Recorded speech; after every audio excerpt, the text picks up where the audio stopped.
सनातन हिंदू धर्म में आश्रम की कई व्याख्या है और ऐसा नहीं कि आपकी कल्पना का जो आश्रम है वैसे आश्रम आजकल आपको दिखाई देते हो। घना जंगल हो, कच्ची पक्की झोपड़ी हो और एक विशाल पेड़ के नीचे संत या महंत साधना करते हो, ऐसा नहीं है।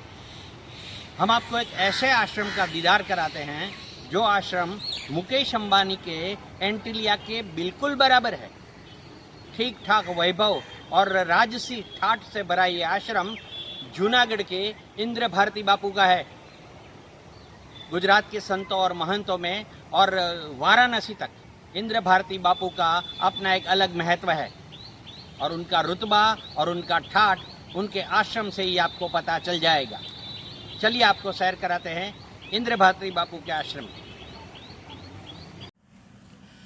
आमतौर पर आश्रम का नाम सुनते ही आपके दिमाग में घना जंगल, कच्ची पक्की झोंपड़ी और बड़े से पेड़ के नीचे समाधि लगाते संत महंत की कल्पना होती होगी, पर अब वो दौर नहीं रहा।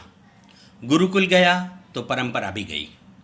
आलीशान महल और मुकेश अंबानी के एंटीलिया को टक्कर देने वाले आश्रम संत साधु का वर्चस्व, आभा और एक अलग मठाधीश होने की गवाही देता है।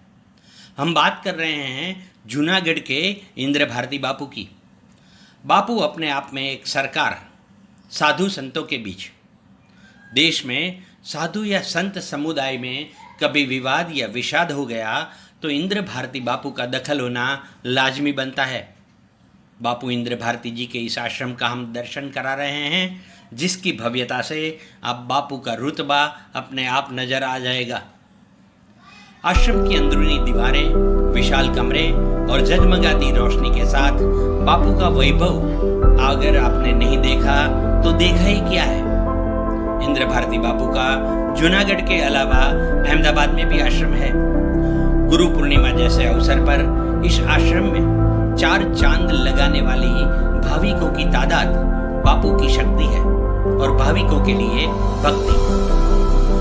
एक वाकया है 2004 में एक भाविक ने बापू को करोड़ों की जमीन आश्रम बनाने हेतु दी थी।